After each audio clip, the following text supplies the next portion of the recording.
दुनिया में सबसे बड़ी लड़ाई जो इस टाइम चल रही है, जिसमें अमेरिका बजाते खुद फंसा हुआ है इजराइल के साथ, ईरान के हाथों बड़ा मजबूर नजर आ रहा है। उस लड़ाई के अंदर दुनिया की सबसे बड़ी लड़ाई, इसको रुकवाने के लिए इंडिया कहीं दूर दूर तक उसका नामो निशान भी नहीं। और किस मुल्क को इसके लिए लीडिंग रोल में देखा जा रहा है वो आप सब जानते हैं, वो है पाकिस्तान।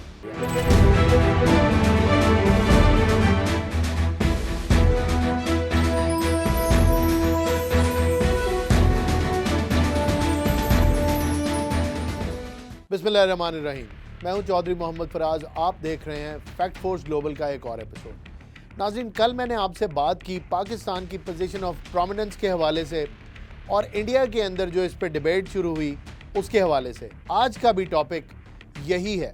कल तक इस चीज़ की कंफर्मेशन नहीं आई थी, लेकिन आज एक सिग्निफिकेंट डेवलपमेंट हुई जिसमें प्राइम मिनिस्टर शहबाज शरीफ ने एक ट्वीट किया और उस ट्वीट के अंदर उन्होंने फॉर्मली इस चीज़ को एक्नॉलेज किया कि if the US and the Iranian authorities are ready for a peace dialogue then Pakistan is ready to mediate it. ये बड़ी अहम स्टेटमेंट थी।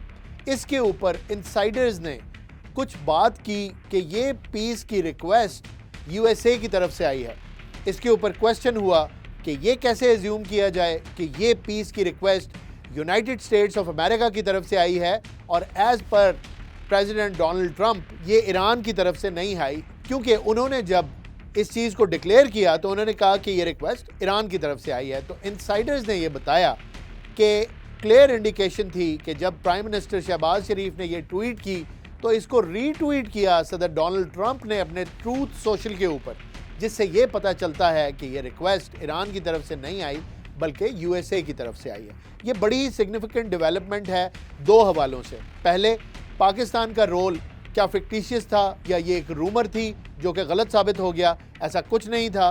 बैकडोर चैनल एक्टिवेटेड है। पाकिस्तान, इजिप्ट और तुर्किया का उसमें मेजर रोल है और ज़्यादा रोल पाकिस्तान का इसलिए है कि वेन्यू इस्लामाबाद बार बार कहा जा रहा है, इशारा दिया जा रहा है कि अगर स्टीव विटकॉफ आएंगे इन मुज़ाकरात के लिए, जो कि नाम फ्लोट हो रहा है स्टीव विटकॉफ का, जिसको ईरान ने डिनाई किया, अमेरिका ने भी डिनाई किया है। एक खबर ये भी है कि जेडी वेंस जो यूएस वाइस प्रेसिडेंट हैं, ईरान इज़ डिमांडिंग कि उनको भेजा जाए इस पीस टॉक की नेगोशिएशन के लिए if it all it happens. अभी तक ईरान की तरफ से कोई सिग्निफिकेंट नाम या कोई ऐसी शख्सियत जो इस पीस प्रोसेस की नेगोशिएशन को या डी एस्केलेशन की प्रोसेस को इस्लामाबाद में हेड करेगी, उनका नाम अभी तक डिक्लेयर नहीं किया गया।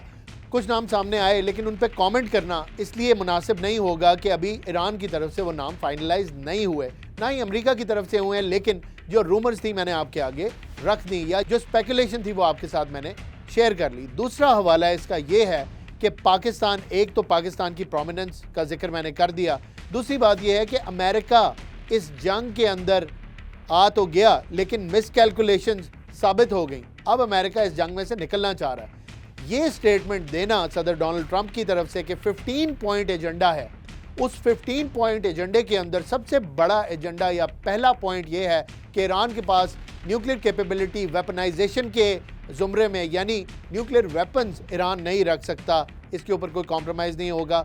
ये कोई नई बात नहीं है, ईरान पहले ही इस चीज़ के ऊपर एग्रीड था। जो लास्ट जेनेवा के अंदर पीस टॉक्स हो रही थी उनके अंदर भी ईरान ने ये चीज़ मान ली थी कि वो इनरिच्ड यूरेनियम या वेपनाइज नहीं करेगा इस न्यूक्लियर कैपेबिलिटी को और फोरगो करने के लिए तैयार है।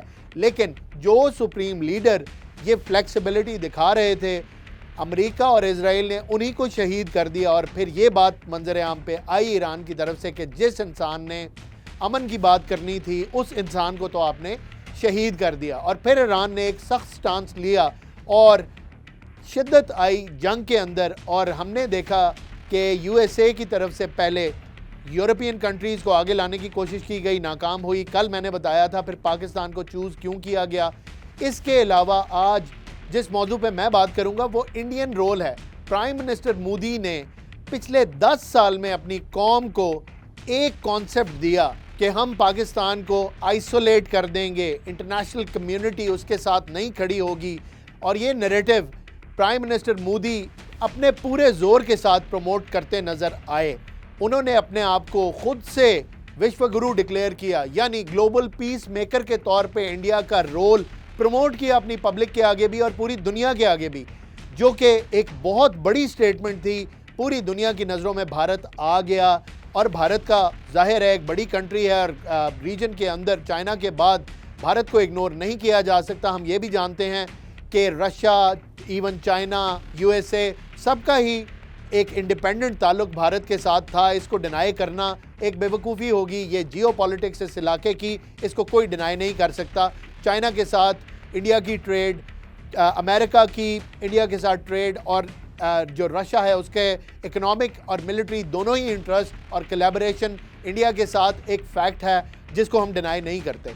लेकिन ये बात पाकिस्तान ने कभी नहीं की कि इंडिया को आइसोलेट करेगा या अपनी एनिमोसिटी या अपनी लड़ाई के पीछे इंडिया को कोई ऐसा डिप्लोमेटिक नुकसान पाकिस्तान पहुंचाना चाहता है जिसमें वो तनहा रह जाए। लेकिन इंडिया तनहा रह गया।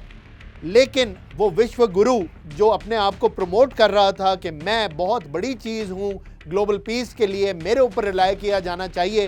दुनिया में सबसे बड़ी लड़ाई जो इस टाइम चल रही है, जिसमें अमेरिका बजाते खुद फंसा हुआ है इजराइल के साथ, ईरान के हाथों बड़ा मजबूर नज़र आ रहा है, उस लड़ाई के अंदर दुनिया की सबसे बड़ी लड़ाई, इसको रुकवाने के लिए इंडिया कहीं दूर दूर तक उसका नामो निशान भी नहीं। और किस मुल्क को इसके लिए लीडिंग रोल में देखा जा रहा है वो आप सब जानते हैं, वो है पाकिस्तान।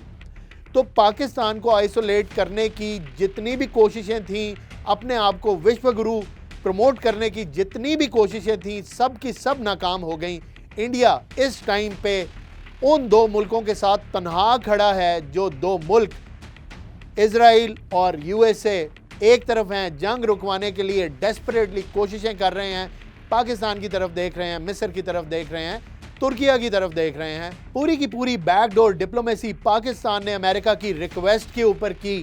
पाकिस्तान की सीनियर पॉलिटिकल एलीट इंगेज हुई, जैसे इसहाक डार जो हमारे फॉरेन मिनिस्टर भी हैं, डिप्टी प्राइम मिनिस्टर भी हैं, वो इंगेज हुए अब्बास इरागची साहब के साथ। पिछले ही हफ्ते के अंदर उन्होंने 3 से 4 मरतबा बड़ी लंबी चौड़ी उनके साथ डिलिब्रेशंस की, 1 घंटे की फ़ोन कॉल भी की।